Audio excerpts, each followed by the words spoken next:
9 minuts i mig per a plegar a les 5 de la vesprada. Abordem un altre assumpte, un assumpte polèmic, un anunci de la Generalitat que, de fet, acaba de ser retirat perquè compara les persones que vivien i treballaven en aquestes terres abans de l'arribada de Jaume I amb el coronavirus. Isabel, molta polèmica, molta polseguera i molt de rebuig de cara a aquesta campanya.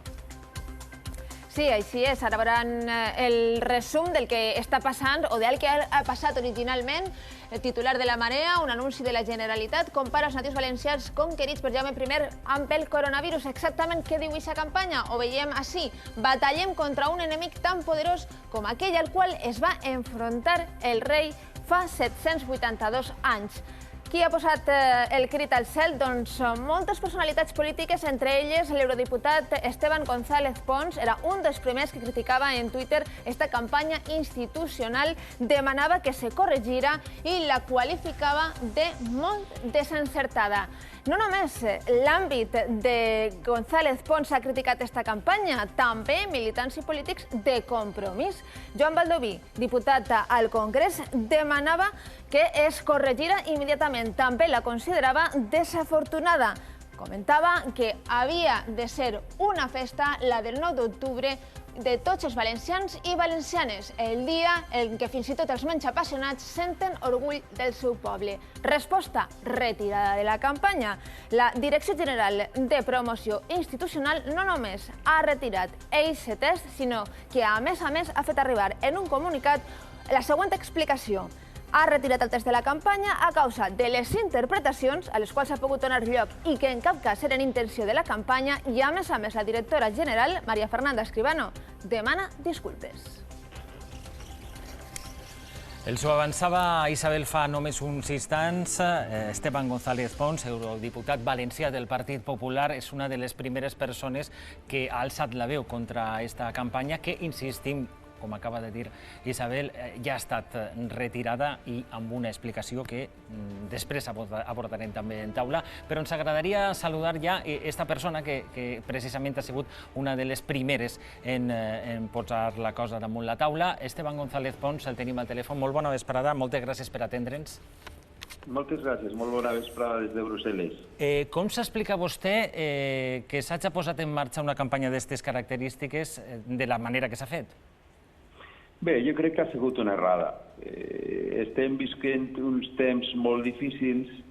Els discursos churchillianos els sentim tots els dies i, clar, tant de comparar la pandèmia en la Segona Guerra Mundial, la lluita contra la pandèmia en la Segona Guerra Mundial, a algú se l'ha ocorrit comparar-la també amb la Reconquesta. Però ha sigut només que una errada i jo crec que han reaccionat ràpidament i ja està solucionada i jo crec que no hi ha més polèmica. A continuar en la festa i celebrant tots el 9 d'octubre. Per tant, entenc que li pareix bé aquestes explicacions que s'han donat des de la Generalitat davant la retirada de la campanya.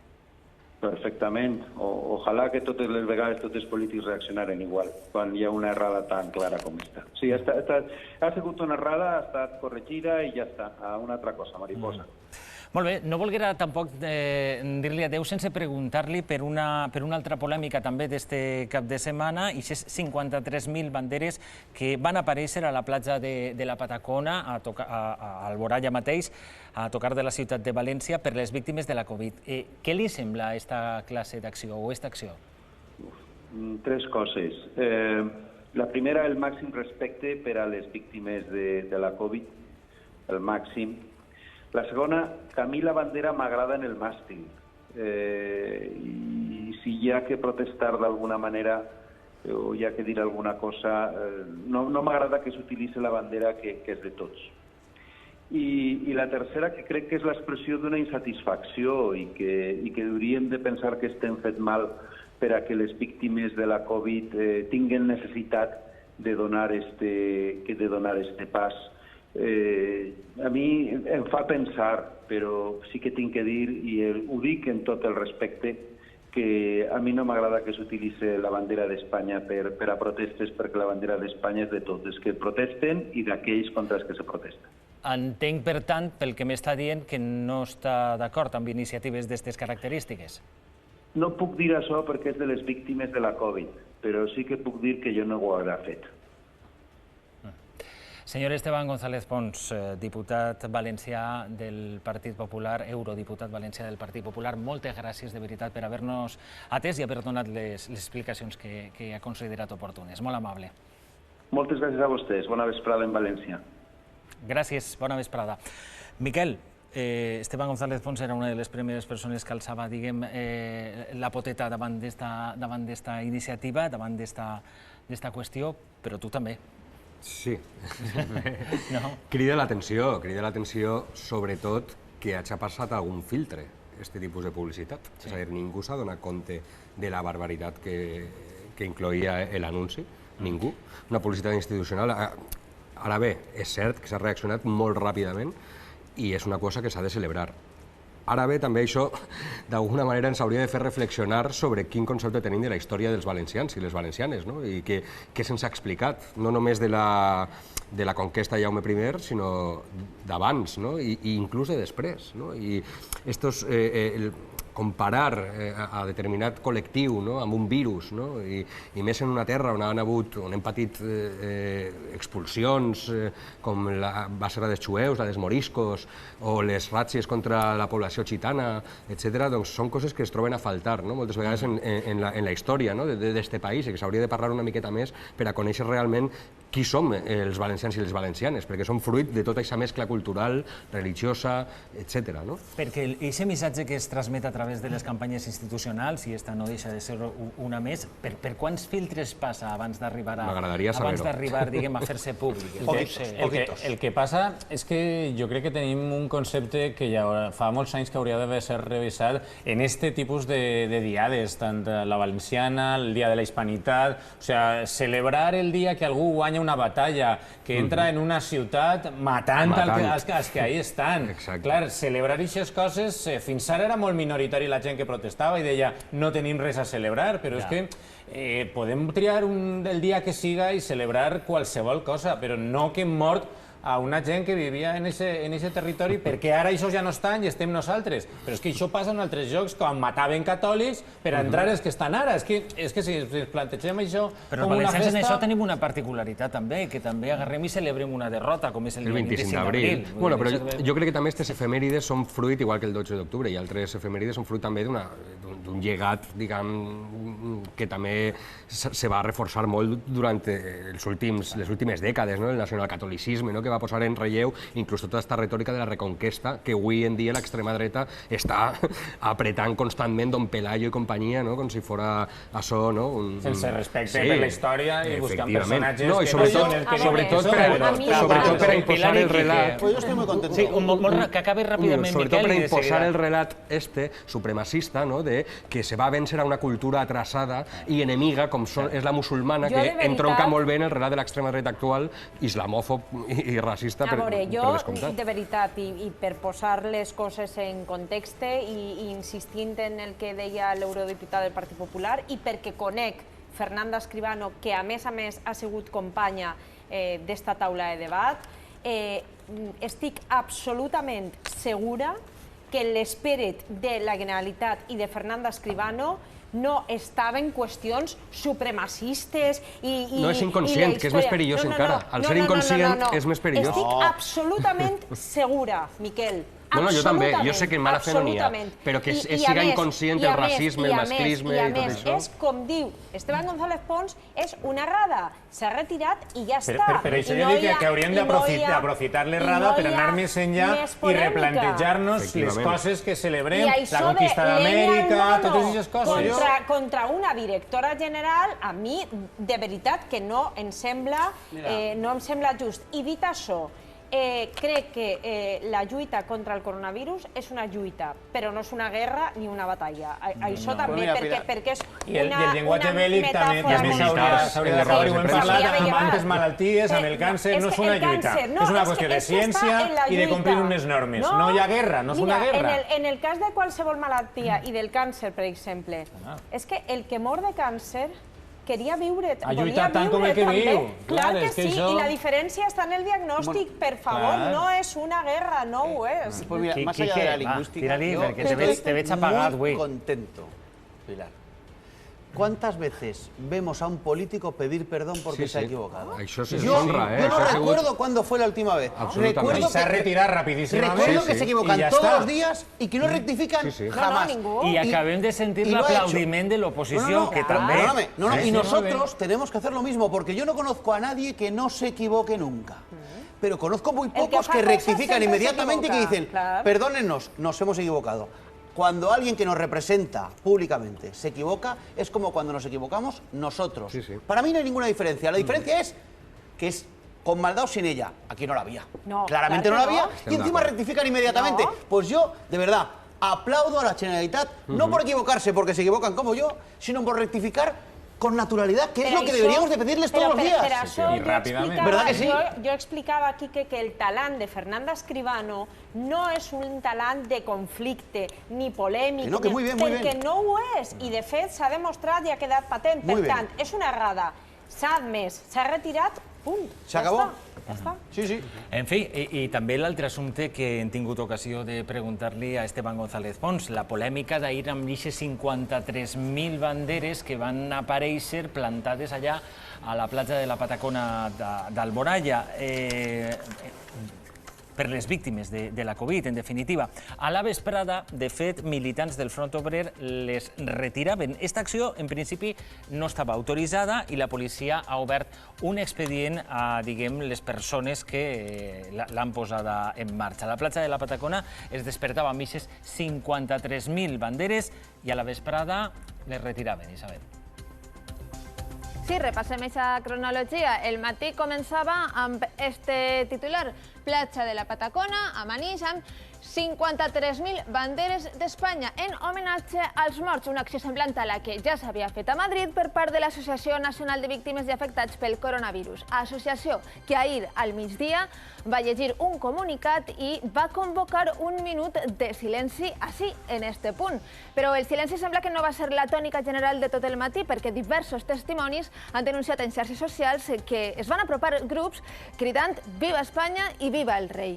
Per la vesprada, com tu dius, Joan, la formació d'esquerres Frente Obrero va anar a la Patacona a retirar les banderes i en un vídeo publicat a xarxes explicaven, per començar, que havien acudit a traure'n tot el fem de Vox i acabaven proclamant «Viva Espanya!» amb honra. Al remat, ho veiem en el següent titular, la policia obri expedient a l'associació per col·locar banderes en la Patacona perquè no comptaven amb autorització i es podrien derivar sancions d'esta acció, Joan. Molta polseguera al voltant d'aquest assumpte. Jo crec que, no sé, ara m'ho confirmeu vosaltres, però jo crec que hi ha una clara intencionalitat política amb aquesta classe d'actes. En les dues actuacions. Jo este matí ho he contrastat jurídicament amb Fernando de Rosa. Ell actualment és senador del Partit Popular, però va ser president de l'Audiència de València i vicepresident del Consell General del Poder Judicial. I jo li demanava l'explicació tècnica.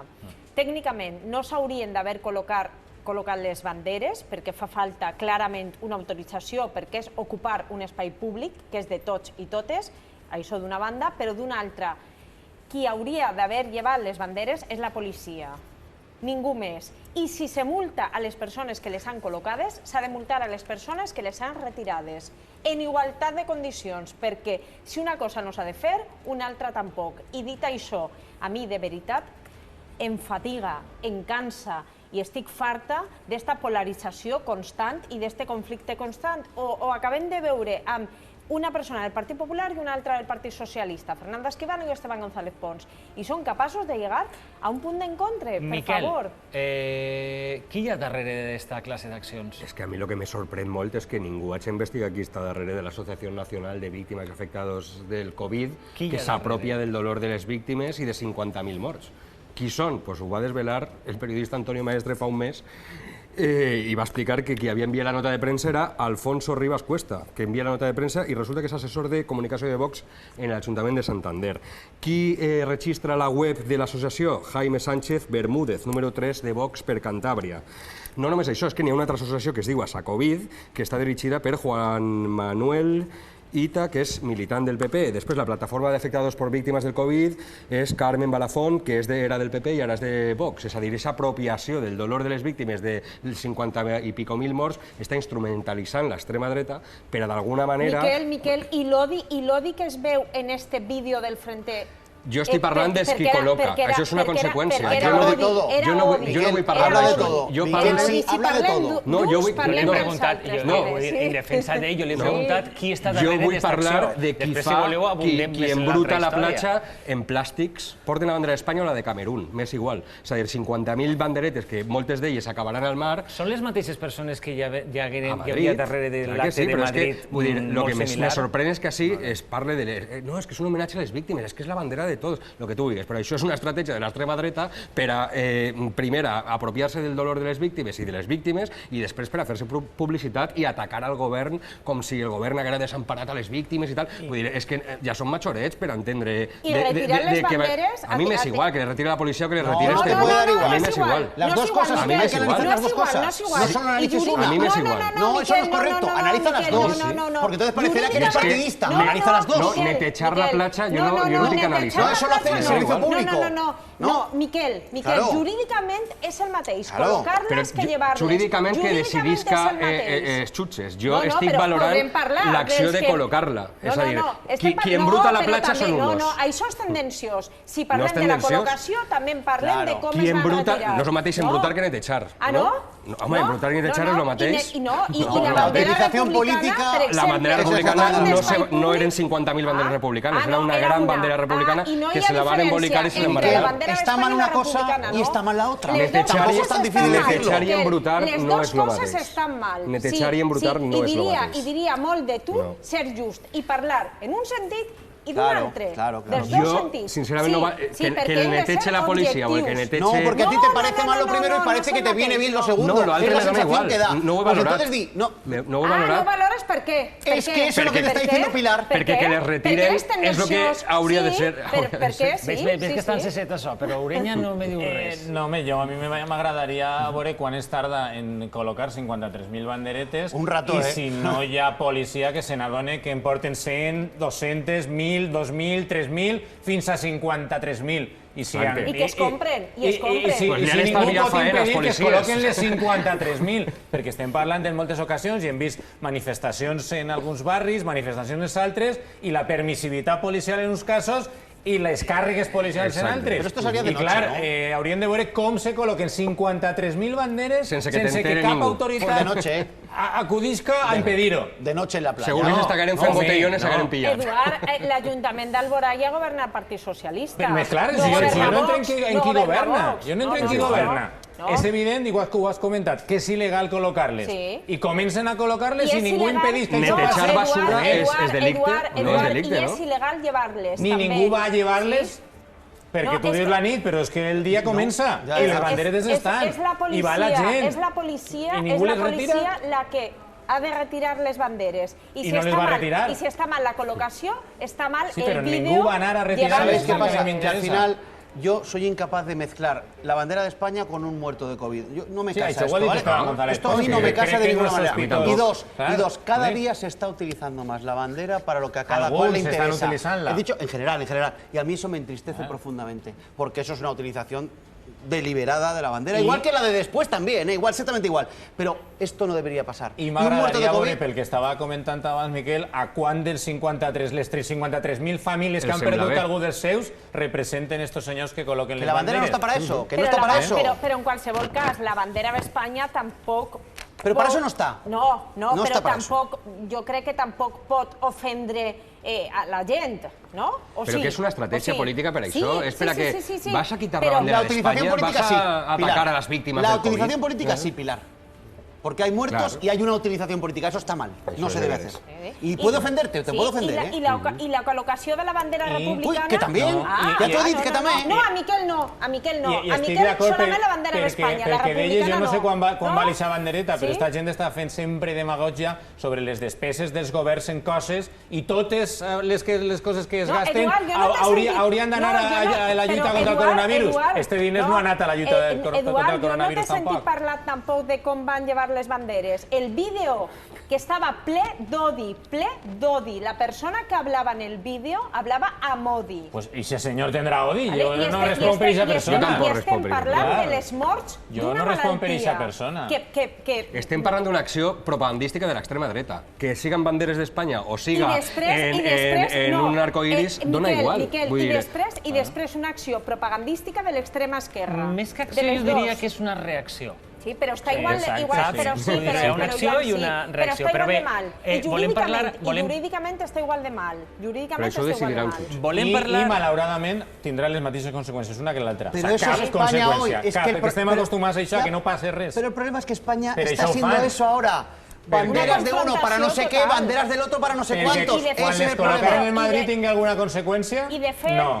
Ara no en tindrà cap i ho tornaran a fer. I de fet, una de les notícies importants del cap de setmana va ser el testimoni de les societats científiques que estan demanant de la confrontació permanent. No, però no volem anar-nos en del tema. De fet, volem parlar amb una persona que va ser testimoni directe d'aquella escampa de banderes. De fet, va acostar-se allí. Parlem amb Adrià Linares, que el tenim en directe des de la platja mateix de la Patacona. Molt bona vesprada, moltes gràcies per atendre'ns. Bona vesprada a vosaltres. Tu vas arribar ahir de vesprada a aquest recinte, a la platja de la Patacona, i et vas trobar, diguem, aquest bancal de banderes, no? No, jo vaig arribar de matí. Jo arribava entorn a les 11:30 del matí. Sí, efectivament. I quina va ser la teva reacció quan te vas trobar allà? Bueno, la situació és que tota la meva família és d'aquí, dels poblats marítims. Aleshores, a primera hora del matí, la meva mare em va fer arribar una foto de la situació de la platja. Aleshores, la primera reacció va ser: no, és il·lògic que amb la ventolà que han estat fent aquests dies a València i de més, sobretot a la platja, que s'hagin plantat 53.000 banderes que posen en perill el litoral a l'altura de la sèquia de Vera, que comunica amb l'Horta d'Alboraya, etc. O sigui que aleshores, la primera reacció va ser: vindré a llevar-les. A tu et preocupa la dimensió ecològica de l'acte, no? Entenc, no? Vull dir, acudixes allí per a... No només la dimensió... Sí, digues, perdó. Sí, no, m'estaves fent la rectificació. No només la dimensió ecològica, sinó alguna més, no? No només la dimensió ecològica, sinó també la dimensió política que n'hi ha darrere. Jo crec que el que passa diumenge té dues lectures. Té una lectura de facte, que és la d'embrutar el nostre litoral per una banda i la realització d'una acció il·legal que no estava permesa per delegació de govern, això per una banda, i després n'hi ha una lectura dels esdeveniments política. Vull dir, és un acte que es produeix a València, a molts escassos metres del monument de Joan Baptista Basset, a 5 dies del 9 d'octubre, a 3 dies de l'estrena de la pel·lícula de Guillem Agulló. Aleshores, crec que n'hi ha tot un transfondament darrere que també hauria de ser tingut en consideració, per suposat. Entenc que la policia, tant a tu com a ta mare, vos va demanar una identificació, no? Sí, efectivament. Nosaltres, tant jo com ma mare, acudirem a la policia a dir-los que, com vaig penjar a Twitter, la delegació de govern ens havia dit que no estava permès, que la policia tenia obligació de retirar les banderes i fruit de que ells no portaven a terme l'acció, nosaltres en un altre acte cívic lliure, al igual que ells havien decidit de manera unilateral posar les banderes, nosaltres les anàvem a retirar. El problema és que la policia ens va dir que si provocàvem alguna mena d'altercat amb les persones organitzants de l'acció, nosaltres seríem els que tindríem que respondre com una alteració de l'ordre públic. La policia et va comunicar d'alguna manera que ell era conscient que aquest acte, aquest plantar de banderes que hi havia allà no era legal, no tenia autorització? La policia en tot moment, el més graciós del tema és que no ens volgueren dir res en ningú moment, és a dir, preguntàrem insistentment si tenien alguna mena de coneixement, si sabien, però ells no sabien de res i no podien dir res. Era l'única informació que ens transmetia a nosaltres. Entenc, per tant, que després m'emprengueres a retirar aquestes banderes i no hi hagué cap problema. Jo, com fruit de l'amenaça, diguem, parlant-ho amb la meva mare i el meu pare, perquè estàvem els tres aquí, vam decidir quedar-nos quiets i no fer, i dedicar-nos, que és el que vaig fer, a documentar tot el que estava passant, fent fotos als assistents, que també he penjat a xarxes, i on es veien que totes les mascaretes que portaven eren o de Vox o inclús algunes de la Guàrdia Civil, com també he penjat a xarxes. O sigui, que hi havia gent allà també al voltant de les banderes i de l'acte. En fi, Adrià Linares, t'agraïm molt que ens hagis atès i que ens hagis donat el teu testimoni en definitiva, testimoni directe. Moltíssimes gràcies a vosaltres. Vinga, adéu, molt bona vesprada i molta sort. En fi, en qualsevol cas, ja ho sabem, això també va tindre reaccions polítiques i, a més immediates. Isabel, qui va donar suport i qui no a aquesta acció? El fet és que de bon matí diversos comptes de la formació d'ultradreta Vox es feien ressò aplaudint l'acció. Per exemple, el compte nacional deia: això és el que el govern de Sánchez no vol que veges. Diputats nacionals, autonòmics, el mateix líder Santiago Abascal ho van aplaudir en Twitter. També el Partit Popular se'n va fer ressò. Per exemple, la síndica valenciana Isabel Bonich va destacar l'impressionant i dolós record a les víctimes. I el mateix síndic de Ciutadans, Toni Cantó, escrivia a Twitter amb ironia que el govern estudia sancionar a qui ha posat les banderes en lloc d'estudiar sancions a qui homenatja etarres. No té representació política, però també ho ha aplaudit i molt a través de les xarxes socials la formació d'ultradreta Espanya 2000, amb el seu líder José Luis Roberto, aplaudint accions com aquestes que considera patriòtiques i necessàries. Per no haver-se apuntat cap informació política a l'acte, la veritat és que alguns estaven prou d'acord. Toni Cantó s'equivoca greument. Perquè ha fet la comparació un poquet també habitualment. A veure, el tema de la desgràcia de les persones que han patit i que són mortes pel coronavirus, que és una tragèdia i una desgràcia. La tragèdia de la banda terrorista ETA. És que emprar políticament la tragèdia humana a mi em sembla intolerable. I sí que volia afegir que el que tocava fer és el que va fer Adrià, és a dir, no llevar les banderes. Les banderes les ha de llevar la policia. Però ho hem escoltat, ho ha explicat Adrià. A ell sí li digueren el que no podia fer, als que estava col·locant-les, sembla que ningú li va dir... Pues mal fet. Pero porque no les pillaron, ¿no? Mal fet. Claro. Porque no les pillaron haciéndolo. Si no, les 53.000 banderes i no s'entera ningú. Lo que está queriendo decir que la policía... A mi me dona por. Si això és veritat, a mi me dona molta por. Vol dir que no se van a enterar en el temps que col·loquen 50. Y si pasa algo en ma casa tampoco se enterarán. Pero es que el otro argumentario es que lo vieron y no hicieron nada. Pero, Eduard... Home, ¿tú creus realment que 53.000 banderes es col·loquen en un temps en el que la policía no actúa? Lo harían entre las 2 y las 7 de la mañana o las 6 de la mañana. O sea, que esas son les hores de carta lliure. Carta blanca, sí, la de los botellones en las playas, sí, las mismas horas, Patrullaria, dic jo, la policia, no? Per favor. Pero es que si no es muy grave, es que es mucho más grave. Pues entonces es mucho más grave, mucho más grave. Però jo insistís, és que la confrontació no conduís a cap situació bona. De veritat, jo ja estic farta, perquè tenim un problema que és una malaltia greu.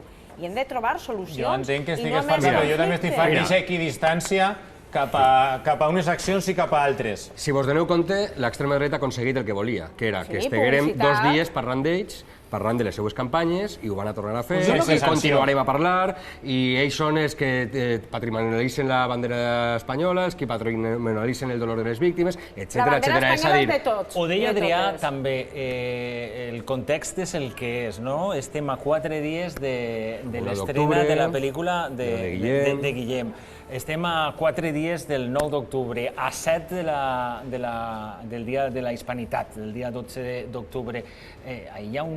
Penses que hi ha un interès darrere, com deia? No, jo penso que l'exaltació nacionalista de l'extrema dreta és habitual i penso que no necessiten excuses ni efemèrides per a fer-ho i ho faran igual siga maig, novembre o el mes que siga. Però el que sí que penso és que són estratègies molt ben pensades per a que estiguem 2 dies com portem parlant d'ells, i a més i generant divisions. esta confrontació que al final estem parlant d'una cosa molt seriosa, com dèieu vosaltres dos, que és un tema sanitari i que hauríem d'estar parlant de recursos i de trobar solucions, i estem parlant de banderes. Que aquest tipus de gent mai parla. Mai ofereix solucions a la crisi del coronavirus. Posa banderes. Una cosa més es podria fer. Lo único que genera es confrontación entre las personas. Exacte. Deixem un costat, vinga, deixem un costat l'extrema dreta, i parlem de Corina. Parlem de Corina, que ha tornat a parlar sobre els 65 milions... ¿Otra vez? Sí. Sobre els 65 milions que el rei Joan Carles li va regalar, transferir, donar el 2012, Isabel. I a més recordem que hi ha informacions que apunten que el seu fill, Felip VI, seria beneficiari d'una fundació precisament per a rebre quantitats milionàries de l'Aràbia Saudita. Doncs mireu el que ha dit a una entrevista a OK Diario Corina. Felip VI no pot dir que no té res a veure amb les finances de son pare si s'ha beneficiat tota la seva vida. Ho escoltem. Depèn d'ell allunyar-se de tot havent-se beneficiat tota la vida dels diners de son pare? Això és difícil perquè Felip no pot dir que no té res a veure amb això. S'ha beneficiat tota la vida. Així és que pense que ahí resideix el problema. I atenció, perquè Corina torna sobre aquesta màquina de comptar bitllets que tindria al seu despatx Joan Carles I. Escolten. Una pregunta más fácil. ¿Llegó a ver usted la caja de contar dinero en Zarzuela? ¿O se lo contó Juan Carlos que tenía esa máquina? I have. You told him the... I have seen it. La vaig veure. La vaig veure al Palau, a la sala de tresoreria. Crec que va ser sobre 2006, si no recorde malament. Era sorprenent. Em vaig quedar amb la boca oberta. My jaw dropped. ¿Y lo vio contar dinero él o no? No, però me la va mostrar. Un membre del personal em va ensenyar com funcionava. A member of his staff demonstrated it. Si alguna cosa crida l'atenció d'esta nova entrevista de Corina és que per primera volta ha posat en el saquet a Felip VI i ha dit, en definitiva, que no pot, diguem, escampar-se i expulsar-se totes les responsabilitats perquè ha viscut, segons Corina, molt de temps d'aquesta classe d'operacions i d'aquesta manera de funcionar. Jo com a periodista li preguntaria, i vostè no va fugir perquè jo estic amb un home que té en un palau una màquina de comptar diners, no sé jo si fugiria, no sé si fora motiu això va fugir. No, jo no compartiria la meva vida amb una persona amb aquest tipus de negocis. Corina també hauria d'explicar-se en ese sentit, ¿no? A mí lo que me parece que Corina es muy sinvergüenza. Porque una persona que dice, no, no puede decir que no porque ha vivido de eso toda su vida. Con perdón, no, perdona, con perdón. Como yo de mi padre hasta que empecé a trabajar, como Eduardo del suyo, porque cuando vives en una familia, el que trae... Y ella, sin ser familia, ha vivido... Ese sí que ha vivido del dinero del otro. Però si n'hi ha un detall. O sea, esa cojon... Perdón, alucinante. Així n'hi ha un detall. Corina no és cap d'estat d'Espanya. No, perdona, pero ha metido a Felipe. Felipe no era cap d'estat, era el hijo de... El hijo de que va a vivir el hijo siendo hijo. I pensar realment que el fill del cap d'estat d'Espanya, de la monarquia espanyola, no està al tanto de los negocios de su padre, me sembla molt innocent o molt jo no ho sé, Miquel, jo no ho sé. Saber-ho sabrà ell. Per favor, com no ho anem a saber? Tenir alguna sospita... Home, ton pare se dedica a traficar en cocaïna i no t'enteres. I no t'enteres, claro que no t'enteres, Miquel. La que diu que ho sabia era ella. No t'enteres Però ella no és cap d'estat. Però se t'enteres amb 26 més i amb 36 més i amb 46 molt més. Hacer responsable a Felipe, yo, la monarquía me da igual, pero hacer al hijo de lo que ha hecho el padre es... Obviamente. No, pero ¿cómo que no? Lo que hace tu padre es responsabilidad de tu padre, no tuyo. O mi padre será responsable, él no seré yo el responsable. Solo faltaba. Solo faltaba. Pero ni a cadena de responsabilidad. Que no, la responsabilitat és individual. Claro, hombre. Bueno, estem parlant d'una família que està ahí por derecho, bueno, per designi d'un dictador. Recordem que aquesta família està ahí per designi d'un dictador. I això va començar. No, aquesta família està ahí perquè la majoria dels espanyols i espanyoles van votar en un referèndum la Constitució que està ara vigent a Espanya. Una cosa, jo crec que aquest relat ja són matxonets per caducar-lo. No, és la legalitat. La legalitat del postfranquisme, de 3 anys mort el dictador. Podem parlar de si el que ha fet Joan Carles està bé o no, i la justícia també es pronunciarà, però que la monarquia en Espanya està dins un sistema constitucional, Perquè la va clavar en calçador el franquisme, no per altra cosa.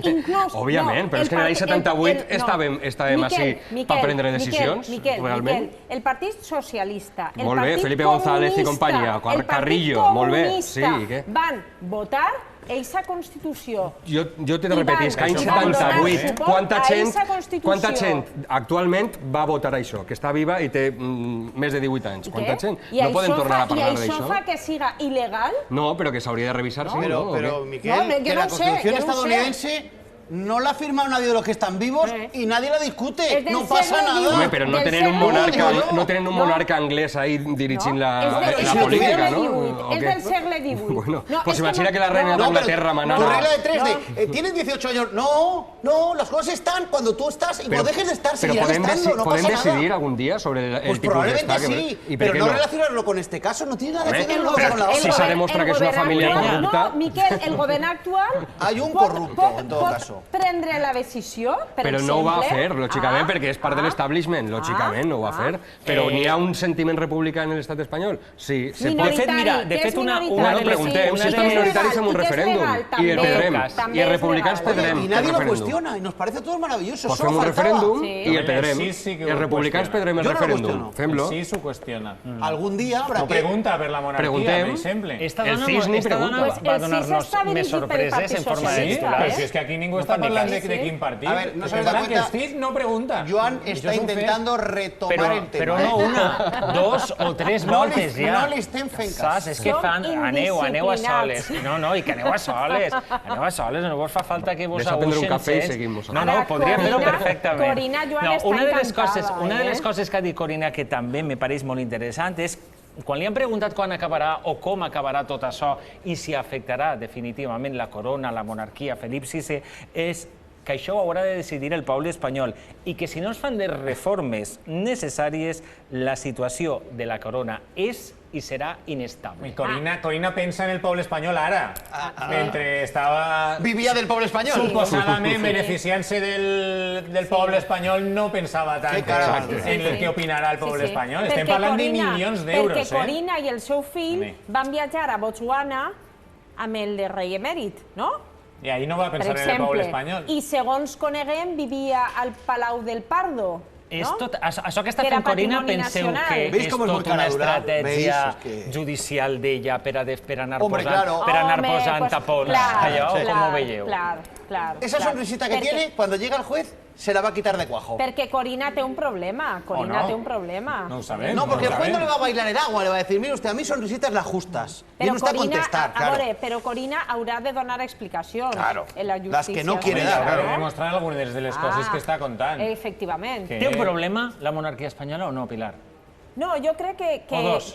¿O entre tres? No, yo es que creo que Hombre, tiene uno, claro, el partido que cogobierna en España no la quiere. Fíjate si eso es un problema. Bueno, y gran part de la societat espanyola tampoc. No, jo és que estàs insistint en una hipòtesi, Miquel. És a dir, jo... És una hipòtesi mentre no es demostra, com totes les hipòtesis, clar. Que en Espanya la gent pot ser republicana, clar que sí, i que pot ser monàrquica, clar que sí, que la majoria de la població espanyola és monàrquica, jo crec que sí, que ho és. Bueno, però si no es pregunta no se sap. Si no se pregunta no se sap. Ah, que pregunte el CIS, que està dominat pel govern actual. Jo crec que sí, estarien tots d'acord. Bueno, igual aquí que no. No, preguntaros entonces por qué no pregunta el CIS. Perquè no volen qüestionar la monarquia. No, perquè la resposta seria satisfactòria per a la monarquia. Al cogobernante de este país. Pues a mí me semblaría Eso es lo que yo pienso. A mí me semblaría perfecte que preguntaren i si els republicans som un 30%, pues un 30%. Tot el contrari, perquè no li vindria bé a l'establishment que representa el Partit Socialista. Evidentment. Que té un soci, però té una tradició i un altre que la costa més al Partit Popular que a Podem. Jo crec que això no té discussió. Un soci que en les últimes eleccions, tant a Galícia com al País Basc... Se la pegó. Efectivament. Però perquè n'hi ha altres moviments d'esquerra. Un tema... No té res a veure en Felipe, en Corina... No, a lo mejor sí. A lo mejor sí, porque la política de Podemos a lo mejor no le gusta al ciudadano español. Sí, efectivament. A lo mejor sí. Perquè el ciutadà espanyol ara té dos problemes o tres. Un sanitari, un altre social i un altre econòmic. Y ese no lo toca nadie. Ja? I són, sí. Ja ho tenim bé? Ja ho tenim bé? Jo m'havia guardat